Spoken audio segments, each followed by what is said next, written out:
Bottom line is taxes are too high, we're overregulated, and frankly, somehow we've got to figure out a way to stop this. Is that really right?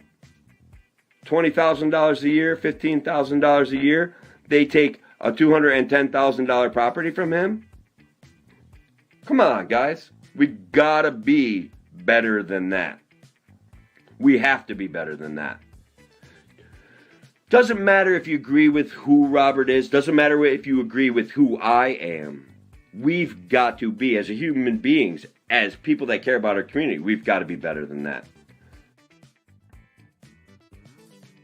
Some petitions, the counter is 4 foot tall. So Tom on his wheelchair is, I'd say, 38 inches at best. Okay? That's real. I'm like, first of all, I look at that counter and I'm like, number one, they're trying to intimidate me. And why do my government officials want to intimidate me? All right, guys, there's some of my earlier work back before I was the seasoned broadcast professional that you see before you tonight. Thank you for being here. As you know, I was supposed to have Dr. Victoria Alexander with me tonight, running for New York 19. She's an interesting and poetic and poignant person who has a lot of great ideas, a lot of great solutions that we should all be considering, that we should take a hard look at before we make a decision when we vote this year. None of that's important. I'm ready to go solo. You guys know that. My tagline is success, guys, it's not final. Failure, guys, it's not fatal. It's courage to continue that counts. And guys, I'm going to take this in a little different direction than I normally do. And first of all, guys, actually, I'm broadcasting on 2 platforms tonight. I'm not just on Facebook right now. I'm also on YouTube for the first time ever, both at the same time. Don't know how the comments are going to work. Don't know how the views are going to work, but please bear with me, join me, and offer me the likes, offer me the shares, and offer me the comments, because that'll help me keep going this evening. All right. So success is not final. Failure is not fatal. It's courage to continue that counts. And that's what we're doing, guys. That's why we're live tonight on a Thursday, August 6th, 2020. So a difficult kind of subject that we've got to deal with, guys. And it's absolutely real. We're going to start off with a talk about COVID. We're going to start off with a talk about news. And guys, if you got comments or questions, man, please pop them in there. But here's the reality, guys. There's people out there, that are being, I don't know, they're injured, okay, by COVID. This is not more than just the sickness, guys, more than just the disease. People's mental conditions right now, based on the government response to COVID, it's real. All right. It's a form of post-traumatic stress disorder. We've got to work on it. We've got to be empathetic. That's what in the headline to this show I'm talking about. Turn your empathy up to 11. You've got to do it. We've got to do it together. We've got to figure out a way to turn our empathy up, to have difficult conversations with people who are excited and sad and literally they're hurting from this. The news cycle, the news media, the never-ending diatribe about people are dying from COVID, the fear that people are, that person that you're talking to is going to die from COVID, man. They're scared, and some of it's justified. Now, we'll riff into some of the statistical news about COVID. Actually isn't bad. All right, peaks are being achieved. Okay. Peaks are being achieved all over the country. Yes. It does feel like that, doesn't it, Shelley? It really does. It's painful. They have us on this lockdown thing, this paranoid thing, this, if you don't wear your mask into a diner, that micro business gets fined for $1,000. If you go into a store without your mask on, people are looking at you like you're crazy, like you're trying to kill them. That's guys, that's a form of psychological warfare. It's not okay. The way to battle it, though, guys, is to be empathetic. I know that's hard, man. I know we want to fight back. We're being backed into a corner, and lots of people are. As you know, I'm a mask minimalist. I will wear a mask when I feel as though I should wear a mask. One of the places I wear a mask regularly is if I go into a store. I don't want people to get in trouble in a store. It's private property. I respect people that own it. They're dealing with a mandate from the governor that that's very challenging. And that micro business, that store, your friend, the person working there, they can get fined for that. So as you guys know, early in the show, I usually spin in little circles till we pick a direction to go in. But guys, I read an article or an op-ed today about somebody suffering from long COVID. It's absolutely like a form of, I don't know. I don't know how to explain it, but people read stuff like that and they retreat into their corner and they're scared. So how do we deal with people that are really, really scared about COVID? First of all, we've got to respect them. Second of all, we've got to be able to have conversations. And Shelly, right here, this is the point that I want to make, all right, to the people that are watching the show. We cannot social distance. We can't allow ourselves to be social. There's people in need right now over this COVID thing, over this COVID side op government response to COVID, where they use it to make headlines, guys. Literally use COVID to make headlines constantly that are designed to terrorize you. And guys, I'll go into my feelings about the media real quick. As you know, the media is desperate for revenue because clowns like me are on the internet talking every day and offering their opinion on news. And honestly, I'm not going to lie, maybe I'm not the best at it, but these opinions are better than what you're seeing written up in the news media, because I'm not desperate for your money. I'm a little bit desperate for attention, and I enjoy the attention, guys. Don't get me wrong. But I'm here to sell liberty to my friends, to my neighbors, to my family. And I can't do that just by sitting quiet. Okay. I can't do that by making pretend that there isn't an issue with the way the government is handling things. I can't do that by staying quiet. I can't do that by having arguments. Like it can't happen that way. It's got to happen with conversations. It's got to. So guys, one of the things that I'm going to cover tonight as we get into hopefully some more comments, the likes, the shares, the responses, the talking to each other, guys, in the lobby, all of that stuff helps Facebook realize that A, this is fun, B, we're doing something important, and C, we can make a difference. We can make impact by having conversations. We can save the world by having conversations. All right. So I started with statistics. You guys see me messing with people or arguing with people about HCQ, hydroxychloroquine, whatever. I can't even say it. Doesn't matter. The point is, guys, the statistics there are very interesting and people aren't paying attention to them in the right way. When you see Dr. Sheila and people react to her religious perspective, first of all, guys, I've never reacted to people's religious perspective. If somebody that is religious wants to offer me their prayers and wants to wish good things for me from their God, I just say thank you. And if they want me to improve my behavior because they think that their God's going to be mad at me, respect that. It's a way of like kind of offering care and compassion and love. And sometimes it's a manipulation. But so here's the thing, we're going to talk about a statistical anomaly. Okay. If 500 70-year-old patients are diagnosed with COVID, okay, and all 500 of them live because and not because, but were coincidentally or correlatedly prescribed HCQ, and all 5 of them, they all live, they end up with no hospitalizations. Guys, that's a statistical anomaly based on the COVID stats. And that, in fact, may be incredibly informative about HCQ. Now, is it conclusive? No. All right. And my doctor friends will tell you there's a rigorous use of the word proof in those situations, and respect that. That's fine. But to deny that even an anecdotal study, and it's not an anecdotal study. Okay, guys, it's an empirical study that doesn't have the rigors of a double-blind randomized test. Double-blind randomized tests can be problematic for a number of reasons, but that's besides the point. If 500 70-year-old COVID sufferers survive without injury, it can at least be possibly linked to the use of HCQ. That's what the Yale professor is talking about, that's a statistical anomaly that points at the fact that HCQ may, in fact, help treat COVID. All right. So why do I bring that up? Because, guys, the news media every single day seeks to stimulate our id. It seeks to make us upset, seeks to get us to click on their silly news stories for millipennies and attention and advertising revenue and all of those things. This desire, this whole ramping up of society, this whole energized emotional stuff, it's kind of hurting us. All right, it's driving us into our corners. It's driving us away from having conversations with other people. And guys, I want to fix that. Can I fix it all?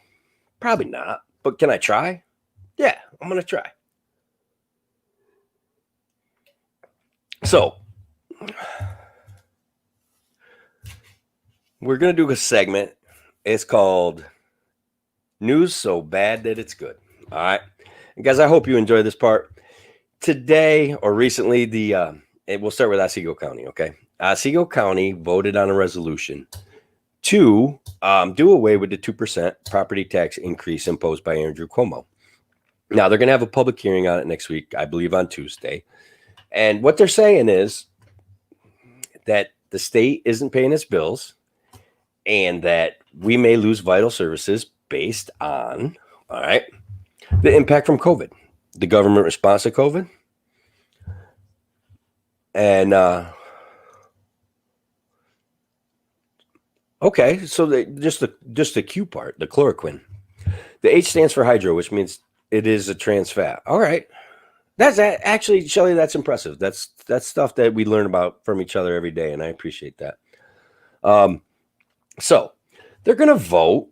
Guys, check this out. Guys, you've heard me talk about local governance. You've heard me talk about how important local governance can be to our future, how we can be successful if we realize that according to Article 9 of the New York State Constitution and as guaranteed by the United States Constitution, that we take matters into our own hands, that we make laws that benefit us.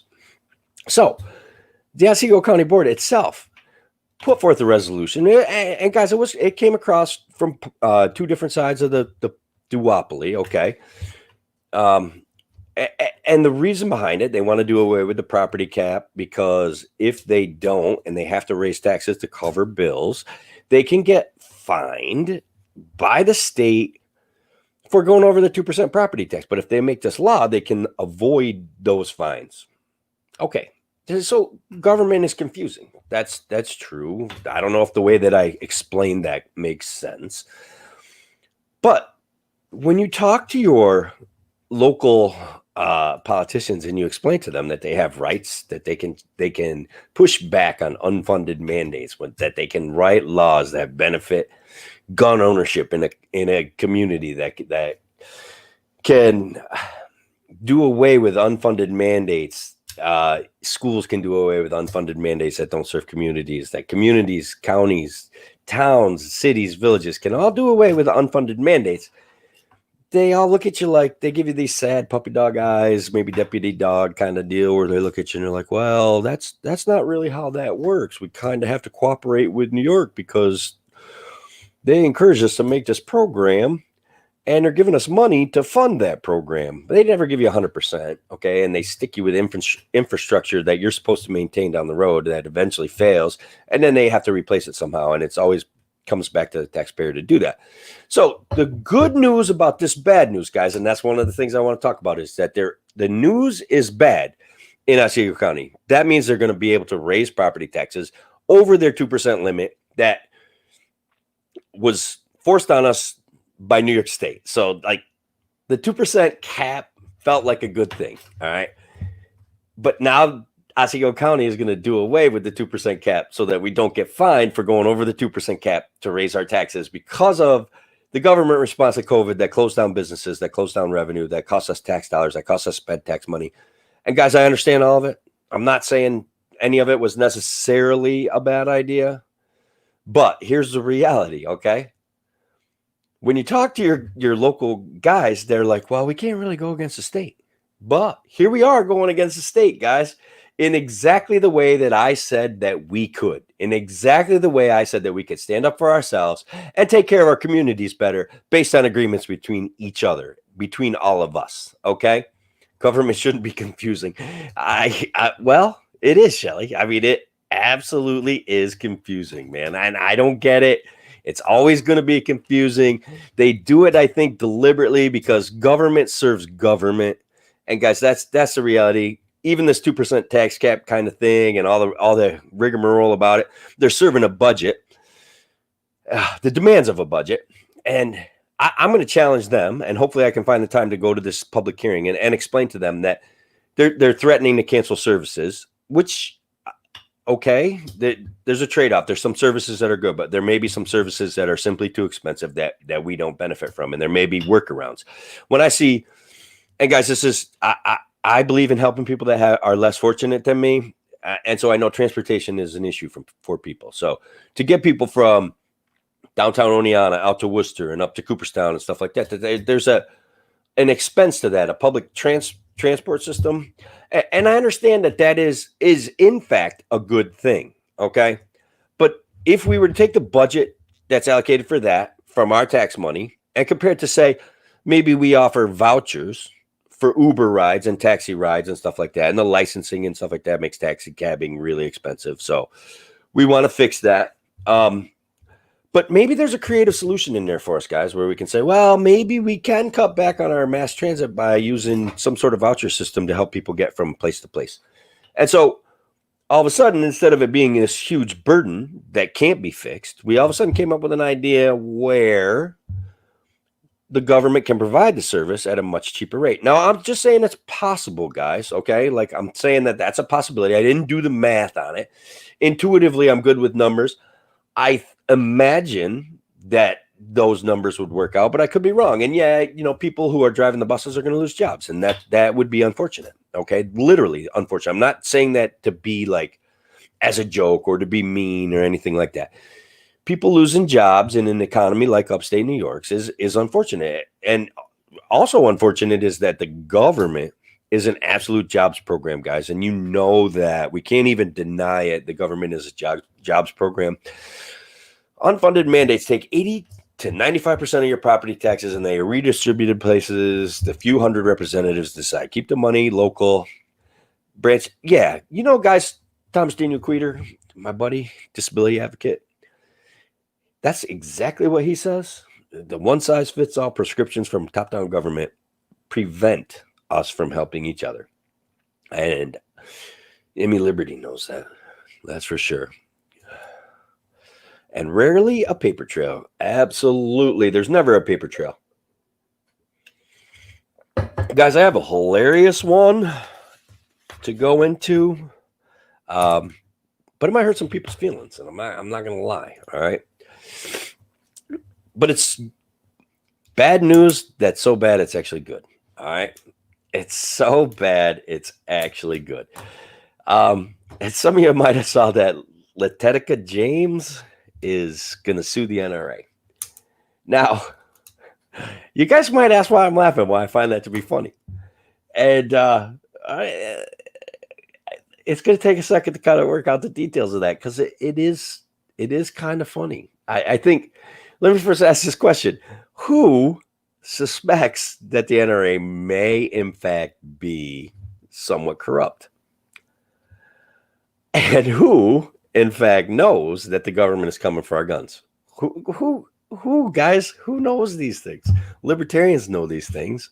We know that there's no solution, like with the current duopolistic system, that the NRA, guys, and this is with all due respect to my friends that think the NRA is important, and they've done some good things, but they've done some bad things, and they certainly have apparently abused their financial situation. Now, this isn't just Letitia James. You can go search the NRA's financial problems on the internet anywhere you want to, and you can see that these accusations, this reality that the NRA may in fact just be a lobbying organization that profits from collecting money from people by, just like the media, threatening them and making bold statements that they may or may not be able to back up. And then they, what would it be called? They kind of collaborate with the government. They kind of compromise with the government, and they craft platitudes and positions that don't actually serve gun ownership, legal law-abiding citizens who the Second Amendment guarantees them that right to own guns, Period. It's a tool for people to put food on their table. It's a tool for people to defend themselves. And guys, yeah, it's a tool to protect yourselves against tyranny. And I mean that's not something, that's not how we want it framed all the time, but these things are real, that individuals are supposed to have power. They're supposed to have power over their government, guys, and that's not even a debate, guys. I'm not trying to be a nudge about it, a sensationalist about it. Like, the NRA used to do good things. Yeah, they've been around for 148 years. They've had to have done some good things. But they're a lobbying organization that cooperates with politicians. Most of the time, it's to the benefit of gun owners and gun manufacturers. But sometimes, guys, it simply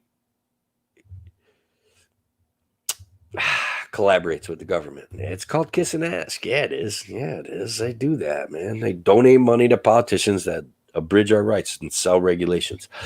Guys, it's not even like we can deny that. I'm not even trying to be mean about it. It's a reality that we have to deal with. So, in the news so bad it's good, the Democrats or the liberals or the statists in New York State are straight up bragging about they're going to limit your access to gun rights. Guys, I don't know how else to say it. I don't even want people's feelings to get hurt. I don't want you to be scared, but they're coming after our guns in ways and forms and fashions. And probably the ways that they'll come after them is that take them out of the hands of middle-class Americans, poor Americans, law-abiding citizens who use them as tools. Okay. I don't even want I know. I didn't even fill out, Stephanie, I didn't even fill out my NRA thing. I didn't fill out my NISA thing either, because the first question on the NISA thing, check this out, something about, do I endorse a special tax for billionaires to, pay for education or something like that? That New York State United Teachers Association. Honestly, guys, if you want to score campaign points against your Democratic rival who probably got the NISA endorsement, just show your friends the New York State United Teachers Questionnaire, because it's a recipe for disaster. I don't even mean it as a joke, guys. It's like, do you endorse a special tax for this? Do you endorse a special tax for that? Do you endorse a special tax for this? Do you feel like we should tax billionaires X amount of dollars to support education? Yeah, I didn't do it. I have used it a little bit, like as an advertising thing. Not even gonna lie. Like, here's a question from NISA. And then what I did was invited all the local billionaires in Senate District 51 to come on my show and tell me how they felt about a special tax towards them. But then, guys, check it out. I see things that like Bill Gates says and Michael Bloomberg says, and I'm like, maybe a special tax on certain billionaires wouldn't be a bad idea. Just kidding. I'm a libertarian. But those guys they're clowns, man. They're crony capitalists. They're billionaires because they figured out how to game the system. They're billionaires because they bought regulations that benefit them. They're billionaires because they've engaged in monopolistic practices and won lawsuits, guys. That's who those guys are. That's Michael Bloomberg. That's who Bill Gates is. That's the way that they got their money. Their ideas were good. They patented ideas. Bloomberg came up with a news service. It's great. Gates came up with the precursor to the systems that we're using now that allow us to communicate over the internet. So those things are good. But what they did was they stole their competition's ideas and they drove them out of business, man. Remember Obama brought up all that. Yeah. They don't have to take your gun. They don't. There's lots of ways around limiting your right to defend yourself and your right to hunt. There is. So we should be scared about that. And we should realize, and scared is not the right word, because I don't want people living reactively. I can't myself be telling people to not be reactive when, in fact, but we do have to recognize reality, right, Ryan? We have to recognize the reality that for some reason, statists, people that love the state, that think the state is the most important thing, are afraid of individuals having rights, like owning weapons, owning guns. They're afraid of that. Now they're calling it toxic individualism. I mean, the cultural Marxists that control the language will change the language like that. I don't know how we keep up with them, and maybe we shouldn't. I try pretty hard to ignore them. Sometimes I just ignore the fact that Joe Biden is running for president because honestly, if I was to pay attention to that, guys, I think I would lose my mind. It's it's funny. All right. I mean, and Trump is already president, and that's also funny. I don't care what anybody says. I He's done some great things, guys. And look at what happened. Like, if you don't think this HCQ thing and the manipulations therein have something to do with the fact that Trump was endorsing it, the fact that there's no intellectual property associated with HCQ, that they're playing sophistic games with whether HCQ works or not. And I'm not saying that it does, but I'm saying that there is evidence that it does. There's statistical anomalies that almost, guys, almost suggest proof that it works. Okay. And again, you can go back to earlier in the show where I talk about statistical anomalies. Excuse me for one. Yeah, I don't want to scare anybody, but you can't catch this cough through the computer, so don't worry about it. I do have a little like allergy kind of system going on right now, so it's a little bit challenging, and I got to stay hydrated, guys. Whew, both of the billionaires in Otsego County. Shelly, if there's two billionaires in Otsego County, I don't know their names. I don't know either one of them. Oh, try and take away the potato guns. Yes. And it actually gets funnier because Ryan, they have lots of ways to control our access to weaponry, but we also have lots of ways around that. Which, guys, I'm not advocating for anything, but guys, so as you guys know, I've met Steve Villano, I've met Dwayne Whitmer. These guys are legitimately suing New York State right now, and at least in part over gun rights. And the lockdown, and Jim Ostrowski, guys. You guys saw Jim Ostrowski. He was one of my first big interviews, big hits. We got like, I don't know, 1,000 views, man. And I'm like a clown, Take a little zinc and wash it down with Schweppes. All right, I'll try that. I'm literally, I hate tonic water, but I may have to try it. All right. So if you check out the video I posted of Steve Villano, first of all, the guy's going to be a star. Period. Bottom line is he's going to be a star. Dwayne Whitmer, going to be a star, guys. These guys are leading the way. Gun rights, gun legislation. Those two guys are literally fighting against this Brian Higgins, their representative out in Western New York, who just crafted a bill to do a workaround about a gun registry. He wants to take back some rights where the Supreme Court said, no, you can't have that information from people because that's going to contribute to a gun registry. Okay. And these guys are actually doing battle against things like that, which is fantastic. It may not be enough, though. And the part about the news, guys, is that the liberals, that the gun grabbers, that the people that love the state, guys, because I have a couple friends. They're slowly coming out of their shell. Okay, they're Second Amendment Democrats, guys. They're out there. We gotta. That's why we gotta turn up our empathy to 11, like Spinal Tap.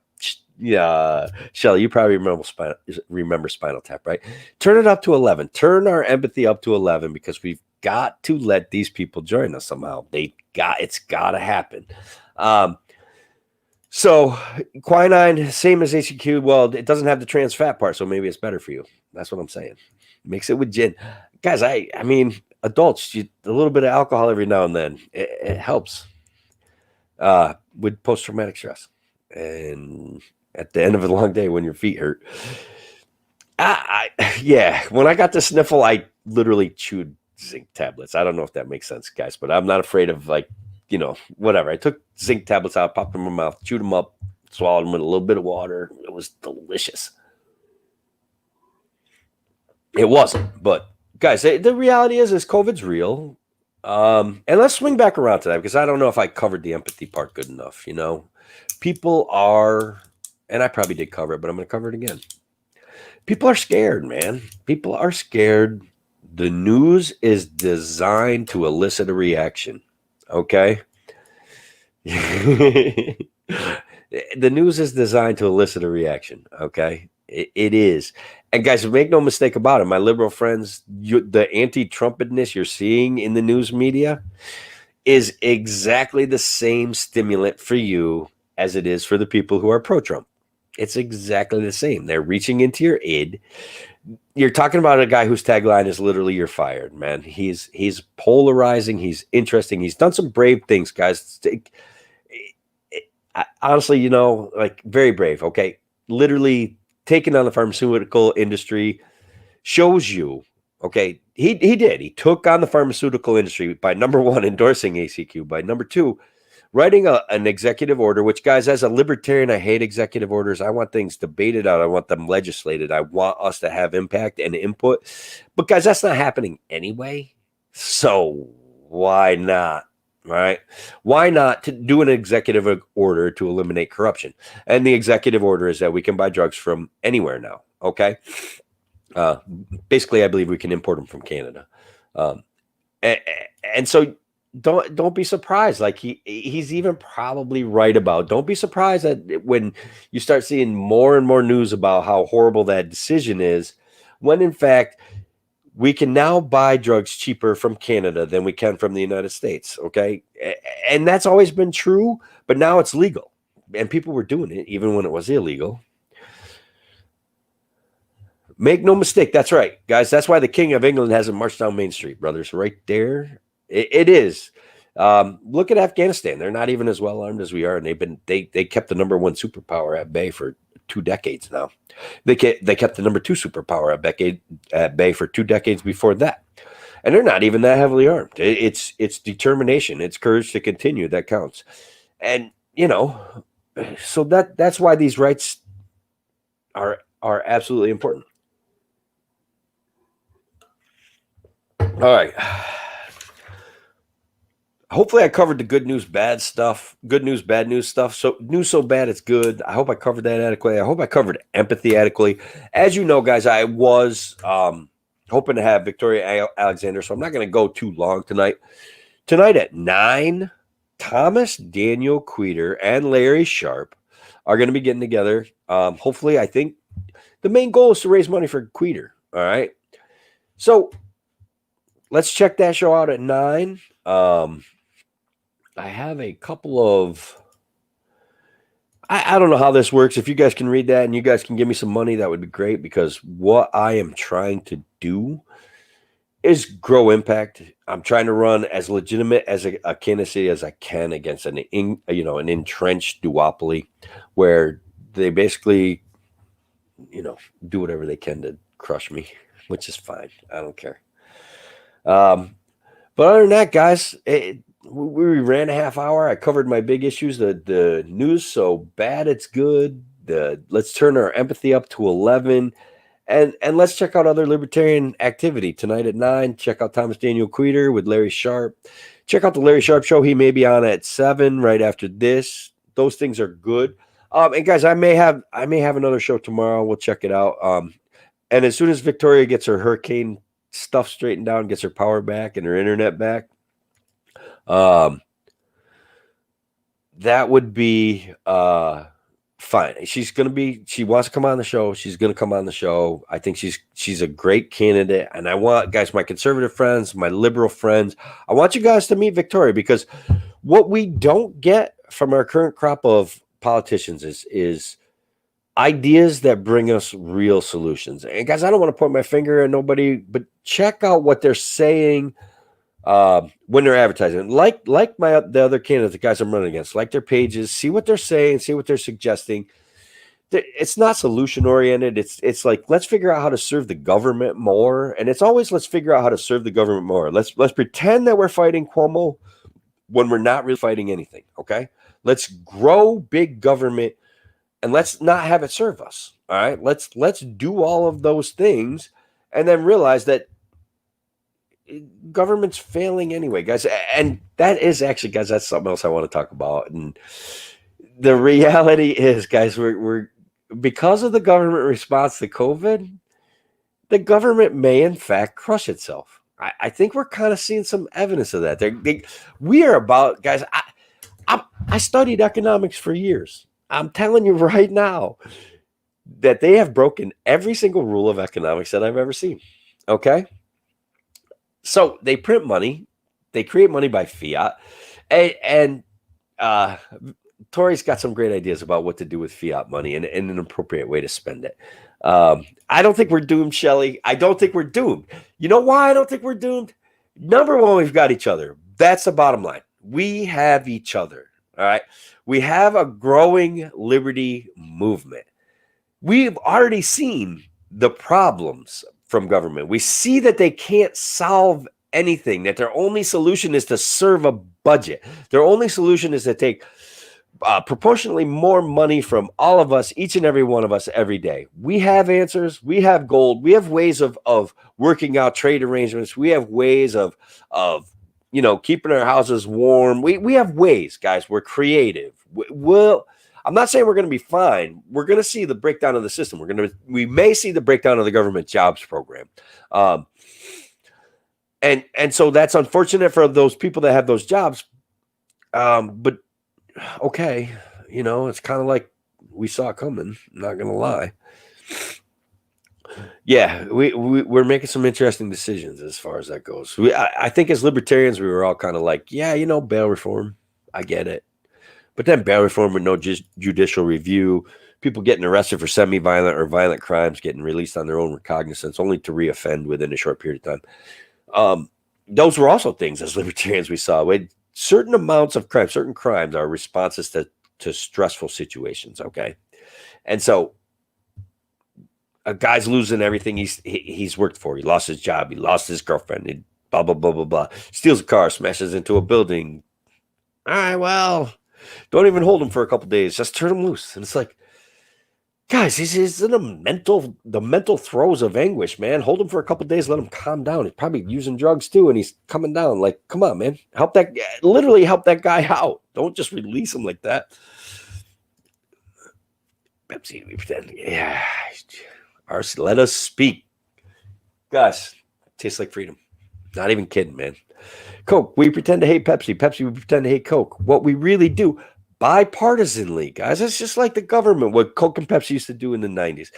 Bipartisanly, whenever my least favorite style of legislation is what's called bipartisan, because when they agree, I don't think it ever has benefited the middle class. It always grows government. It always is detrimental. That's hilarious, Brian. You know you're hilarious.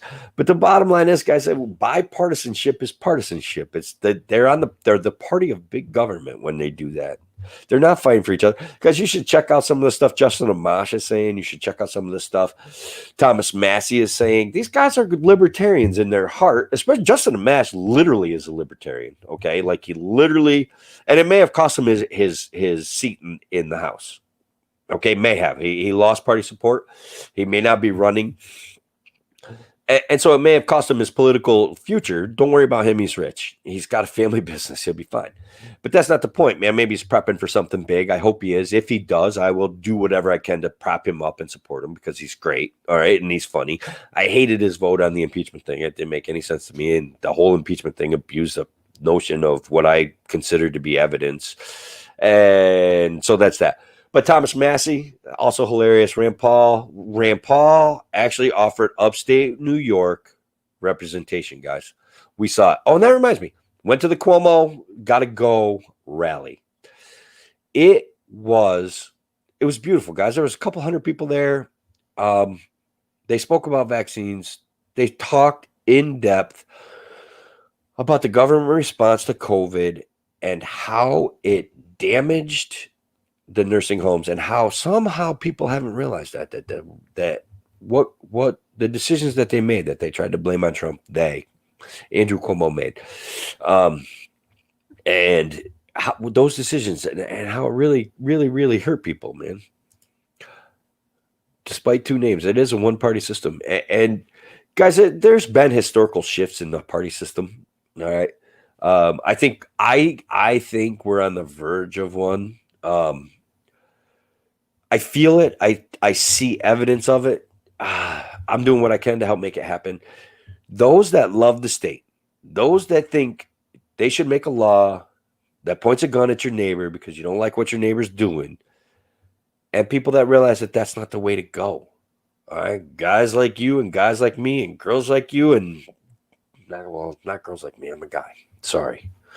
Don't mean to hurt anybody's feelings about that, but I am. I'm not even sure if that's funny, but all right. Yes, there were a lot of those signs up there. My body, my choice. Um, and it's about vaccination, forced mandatory vaccination. And guys, there's it's not denying it. Facebook can't suppress it. Vaccines are known to injure people. Now, will I take a COVID vaccine? Based on my age, based on my health, not yet. But when I'm 60, yeah, man, I'm gonna take a vaccine for COVID. I don't want to, I don't want to die of respiratory failure. It's real. COVID's real. It's just based on my health right now, based on my life right now. I'm not going to I don't want to take a COVID-19. I don't want to be forced to take a COVID-19 vaccine. I just don't.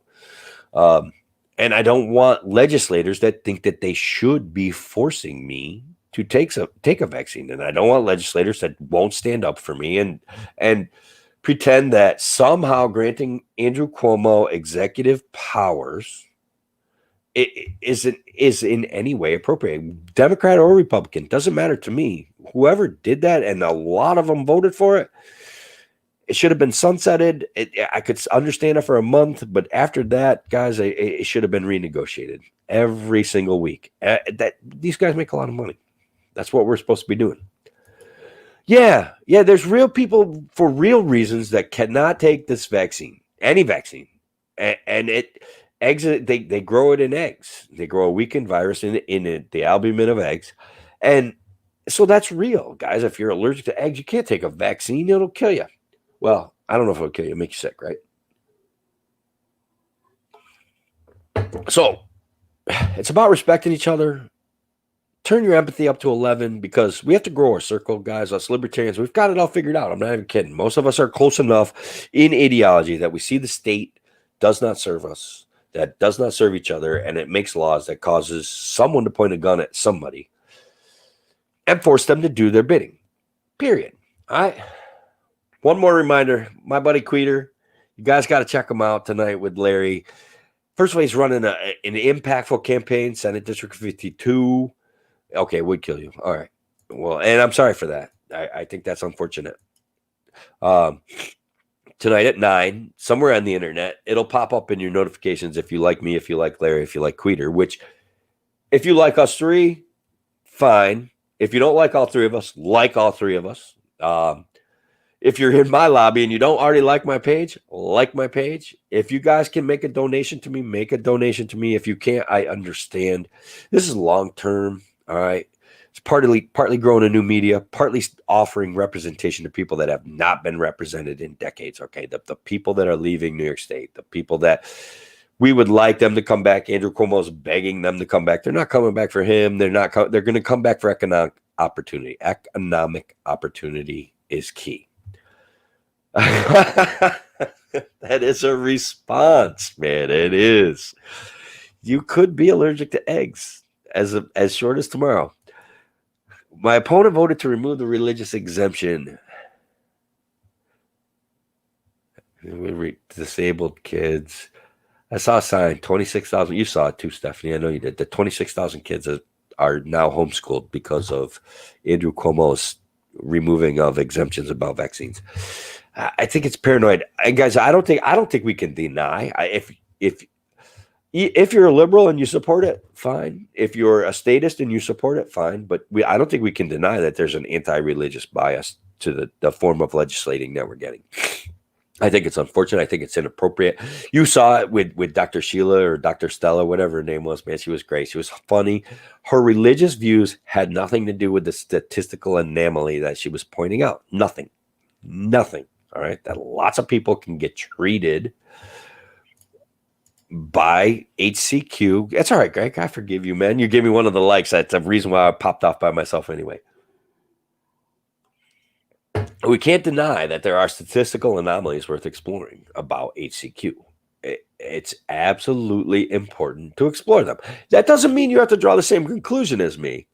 I just don't think you should reject Dr. Sheila's evidence because of her religious beliefs. That's who we're supposed to be, guys. Okay?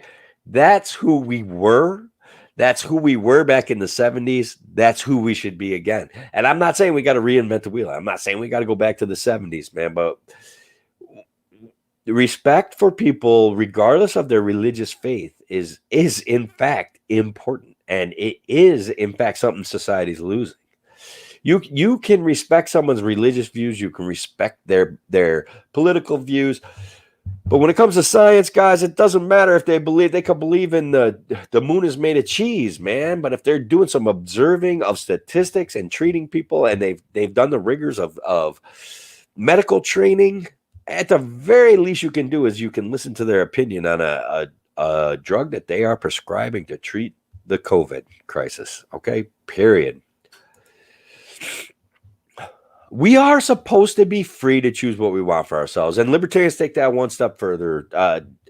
Stephanie, we do. And I know you're at least half libertarian. You're like 50, 60, 40, whatever. I know you're a Republican sometimes, but we welcomed you to the Libertarian Party. I welcome you again to the Libertarian Party. And every show I try to welcome somebody to the Libertarian Party. So I'm glad you're here. We are supposed to be free to choose what we want for ourselves. And libertarians are like, hey, you own your body, you choose what you put in your body, and that goes with that can help us end the war on drugs. Okay, number one step to the war on drugs, though, is just let's stop abusing the concept of marijuana. All right, it grows out of the ground. It's actually antithetical to the whole drug manufacturing thing. People use it to treat swelling, people use it to treat all sorts of seizures, all sorts of things. We've got 80 RI. We've got to do better on marijuana. That's the first step in ending the drug war. That's the bottom line. We're close, but New York State is going to legalize marijuana so that the state makes money, just like they did with legalizing more and more gambling to help the children. So they're going to legalize marijuana to help the children, like they legalized gambling to help the children. And the bottom line is we still rank 35. We still rank behind Kentucky in the overall performance of our students in New York State. So maybe some of their ideas really aren't that good. 80% libertarian. Fear thrives in ignorance. It does, brother. And that's why we got to have these conversations, and we got to talk to our friends, and we got to let them talk to us. Guys, that's the hardest part. When somebody's saying something to you that you know you don't agree with, that you know factually has no basis in fact, you still got to let them talk. Like, let's say, for example, somebody comes up to you today, and this is use an example out of the stuff I talked about tonight. Somebody comes up to you and says, hey, did you hear the NRA was corrupt?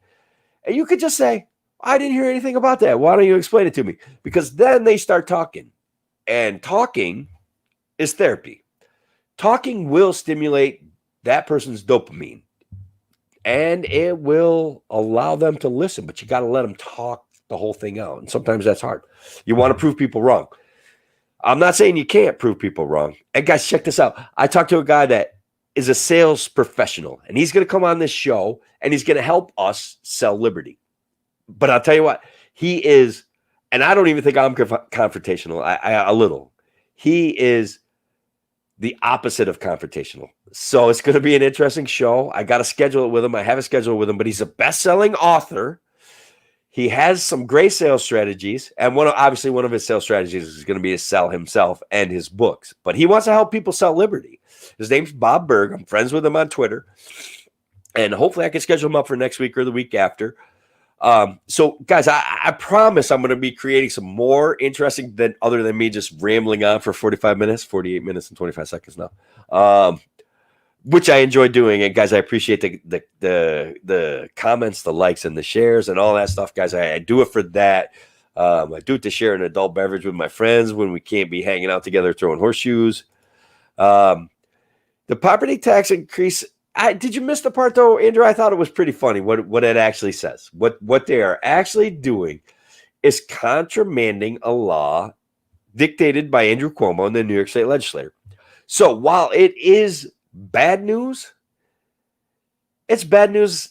It's so bad that it's good, because now we know, and we know they know, right? We know they know, okay, that they can write laws that supersede the laws issued and handed down from New York State. We know that they can. They're doing it. All right. I love that, guys. I really do. It's hilarious. And on that note, I'm going to leave you tonight. And Andrew, thank you for being here, guys. Andrew's running for town board out in Maryland, and he's town supervisor out in Maryland, and he's doing a great job. So again, guys, thank you. The likes, the shares, the comments. It's okay that you were late, Greg. I forgive you, but don't be late again. I'm just kidding. Maybe I do this again tomorrow night. And again, who knew that they were coming after your guns and the NRA was corrupt? Libertarians knew. Period. Have a good night, guys. I'll talk to you later.